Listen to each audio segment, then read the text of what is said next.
is up, you guys? This is Mini Superheroes Today. Oh, hey guys, Jonathan here, aka Mini Superheroes Today, and today we're gonna be reviewing this giant Jurassic World Dominion LEGO set, the Gigantosaurus and THERIZINOSAURUS attack. Now this is from the new Jurassic World Dominion movie, which of course, as of this video, none of us have seen yet, but this set has 810 pieces, 6 minifigs, 2 big dinosaurs, and a pretty cool build, but I've got some interesting thoughts on this one, so stay tuned, and of course, let me know what your thoughts are at the end. Without further ado, let's get into the set and take a closer look to see if it's worth the $129.99 price tag. Going from left to right with the minifigs I had down below, we have Kayla Watts. Now, she's a new character for the movie, so as of this review, I don't really know what to say about her character, but I do love the torso printing. It's got a pseudo-militaristic look to it that's very cool, and the head is really nice, too. She's got a kind of smile face on one side, and a little bit more of a friendly smirk on the other. Definitely a nice figure. Up next, we have the fan favorite, Ellie Sattler. Now, this is the second set that she comes in the Jurassic World Dominion line of sets, and it's the more expensive of the two. With that being said, she's got a great torso print with a nice little callback with the tied shirt there, some printing on the back as well, and a double-sided head with a grit teeth scared face on one side and a friendly grin on the other. It's definitely nice to kind of have a middle-aged woman look for this head because there just aren't a ton of LEGO heads depicting this demographic, and it's definitely a welcomed addition, and I can't wait to see her again in the movie after all these years. Here we have Claire Deering, who is not exclusive to this set, but man, do I love this torso piece. I do believe it's new for Jurassic World Dominion, but somebody in the comments will let me know if I'm incorrect there. The head is a reused head as well, but it does look really cool. Scared face on one side, confident grin on the other, and it's just a really nice figure all around. I think it's really cool how many main characters we get in this big, expensive set, which is definitely nice. Up next, we have Dr. Henry Wu, a nice returning character, and I gotta say, wouldn't this torso be perfect for a Hank Pym? Anyways, he's got a great facial expression, too. We've got that grayed-out beard with a determined look on this side, and a little bit more of a friendly but challenged grin on this side. It's a really nice figure, and it carries on the tradition of Dr. Wu coming in the more expensive Jurassic World sets. Here we have Owen Grady, who is probably de facto the least desirable figure in this set, just because this exact figure has come in so many other sets. He uses the same torso and legs as several Owen Gradys, and the standard Chris Pratt head and hair combo with a, concerned look on one side and a little bit of a friendly smirk on the other. And finally, we have Sam Neill returning as Alan Grant, and he gets a minifig. It's really awesome. I love the torso. It's definitely good to use for customs. Check out his little mosquito in the Ember piece there. That is printed, so it's not a sticker. A brand new head with that really nice looking white beard. Kind of looks good for like Count Dooku or some older characters. And a dark brown fedora, which is awesome for Indiana Jones, and even the character Fedora from Indiana Jones. I would love to see this hat appear in some cheaper sets, but until then, it's nice to get in this set. We get a little ATV unit, which we'll see where it goes into the set a little later, but there's some grips in the back to put some tools, a pickaxe, and of course all the wheels spin. Definitely a nice addition. We get this really nice helicopter, which I can confirm is very sturdy because I actually dropped it twice while setting up this shot. Now, sometimes I feel like helicopters are cop-out ways to just take up parts in a set, but this is a very nice build. I love the black and white design. There's space to put a minifigure in there, and both sides open identically to reveal this little panel here, which admittedly, as of right now, I don't know what it does, but we do get a unique yellow syringe, so I imagine this has something to do with the dinosaurs or dinosaur DNA or something. And yeah, I guess we'll just have to wait to see the movie on that one, but it is a very nice and unique helicopter build, which I like a lot. Naturally, that brings us to the dinosaurs, and this one is the THERIZINOSAURUS. I hope I'm getting that pronunciation right.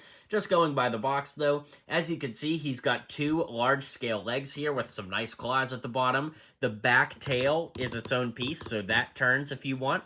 both arms move independently, and then you've got all these big claws up front. The head moves up and down just like that. It also moves side to side, and the mouth opens and closes just like that. And it's got a great color scheme with the gray and possibly even feathered look. Hard to say, but it does look like his mouth has a little bit of a beak nose at the end of it. So one of those things, we'll just have to wait and see the movie, but until then, it is a really awesome looking dino.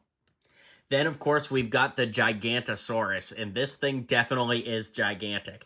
It's built to about the size of the T-Rexes that we've gotten in Jurassic World sets past, and it's got about all the same functionalities, too. So, of course, the tail twists, you could move the abdomen up and down, the arms move independently, and, of course, the mouth opens and closes, and the neck moves as well. Now, something really fun, of course, just like all dinosaurs, is you could have them kind of eat a minifigure like that, because the minifig pretty much almost fits in the mouth. Not quite, but you could almost close the mouth on a minifig. So that's an unintended play feature, I'm sure. And there's just enough space there that they could hold a bar if you had a bar piece. So, like, for example, you see this, and they could, like, pick up and hold a pipe piece like that. So, pretty unique. And this is definitely among my favorite Jurassic World dinosaurs to date. It's just such a great look with those black fins and such a neat color scheme. Now that brings us to the actual set, and I'm going to use Alan Grant as our guinea pig and reference model here. So, up top on the main building, we do have a little helicopter pad, and these little raised pieces here allow for the helicopter to actually sit in place. We're going to move the helicopter out of shot for right now, just so we can take a better look at the building. As you can see, it's 2 stories. We've got some plant life outside, as well as a little video camera here. We've got a little door opening where the ATV can roll in and out of. So let's go ahead and move the building around so we can see the inside. Let's stick on the ATV side. We've got some kind of little mechanism here. I'm not really sure what that's supposed to be. Maybe the movie will make that more clear. We've got some kind of like fishing, I don't really know what this is, like a whip gun, just so hard to say. But it's a nice little garage area. Then we've got a little piece here, which looks like some kind of microscope looking at the ember or something. Really hard to say without seeing the movie what the context is. But we've also got a little injection point here, as well as some dino eggs, which you can close that hatch on. Got some stickers right there just to add a little detail to the computers. We've got 2 walkie-talkies on the outside, and as we come full circle on the outside, we've got a little curved piece here with the Biosyn Genetics sticker. We've got a door that opens. We've got a little radar dish upstairs, and I really like this detail of adding the little ladder over here to help your minifigure get up to the helicopter. I always appreciate when they add little details like that. Speaking of little details, we've got some computer screens here with biometrics for both dinosaurs that come in this set. Got a little coffee maker. Hard to say if these little pieces are supposed to be embers or if they're just there for aesthetic. But as we come over here, we've got a little desk, which of course has the little mosquito ember sticker on it. That's very cool. And we've got some kind of a dinosaur skull back here behind the swiveling chair. So that's about the entirety of the build of the main building here. But then, of course, we also have this piece here, which is kind of like a taller watchtower. I really like what they did at the bottom with kind of the stonework as well as the plant life growing up there. It's a little strange, though, that the ladder starts about 2/3 of the way up because, you know, how would a minifigure get up there?